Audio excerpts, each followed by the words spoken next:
voucher tali a hian enge thil poimo ber te donina poimo ber te chon sei ber tur kha omlo amaro chu a poimo ber te jing mi chu voucher hi voucher kan thim no chuan tali kan khoi thei lo all business transactions are recorded and fully described in voucher. Voucher is a complete and comprehensive record of all important details related to the transaction. Voucher a chuan kan thil ti zong kha kan enter na hun tur kha tina sales kan lo ni ta chu voucher ka enter payment ka lo pay a bank ka thil paisa ka deposit a bank atang paisa ka la chu kha chu ka business transaction zong ka thil ti kha ka record na hun tur chu voucher ni chu ba chuan voucher hi poimo zo bi ke me ma kan thiam ni nge chu lo chuan voucher hi chi hrang hrang a awm dawna ma sain tali ka honga chuan vouching chu khoya nge ka tiang vouching te chu chuan gateway of talia koma to hian chuan masters ti hmun masters ti matra chuan next transaction ti ama accounting voucher le inventory voucher ama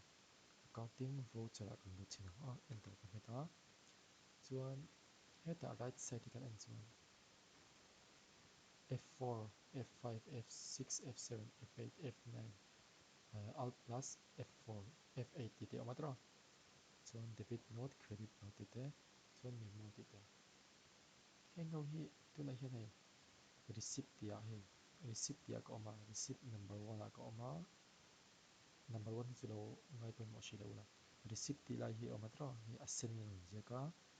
chuan F4 kan china hi contract ka oma a color pakhat le ron dang lam ni dra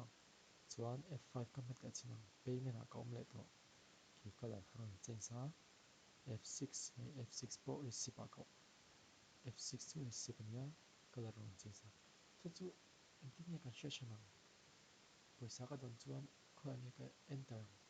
paisa bank ka deposit khoi ka enter sales ka khoi ka enter purchase ka khoi ka enter chumi tur chuan henga wi kan shet anga ya contract chu F4 hi a shortcut key zel ani hi exam point of view a chuan enge shortcut key ti kha short answer mo sorry objective type in mo kha na poi mo dona F4 chu contract nia tra chuan F contract chuan kan enter to chu deposit into bank and withdrawn from bank atang paisa kan deposit te bank atang a paisa kan lak chho te khatia bank transaction om chu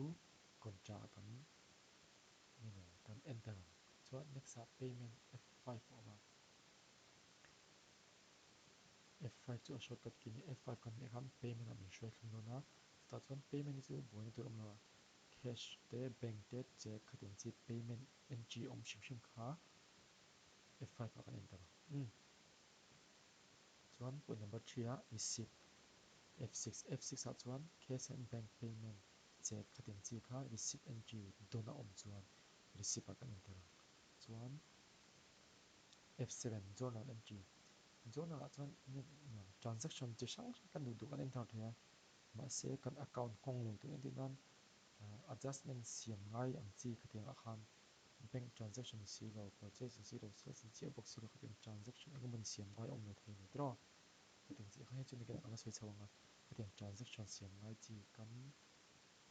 enter tu kan shet che lo khatin chi a khan kan enter loss te khatin chi rum kan lo loss the chuan engin suspense account te kan lo hong tu thu the indian thil engmani shet lo kan ni the tro khatin khan payment ni nge purchase ni nge khatin kan shelo the khatin kha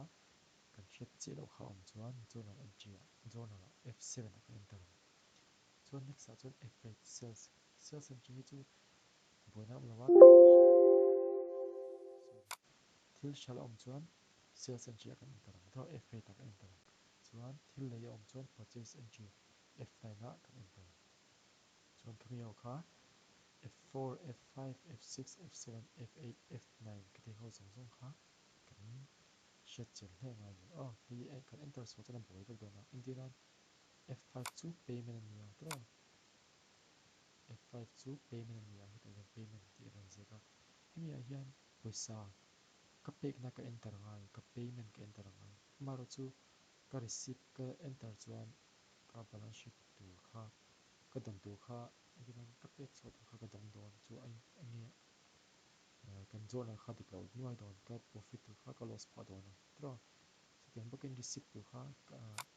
payment ka enter pal the ka sales tu kha purchase ka enter pal the chuwang chuan voucher kan ti lai hian F4 to F9 hi sheet chin le ngai kan ti dik nge dik lo te kha kan check reng ngai kan receipt a ni kan enter payment a ni kan enter sales nge purchase ti te chuan credit note le depend lo zin kin ang se lo chuan tu da ka sheet tu chu engau song song hi mun dam kan sheet chin ngai objective type in mo kami tam po kana poi monga F4 chu contract nia F5 chu payment F6 chu receipt F7 chu journal F8 chu sales F9 chu purchase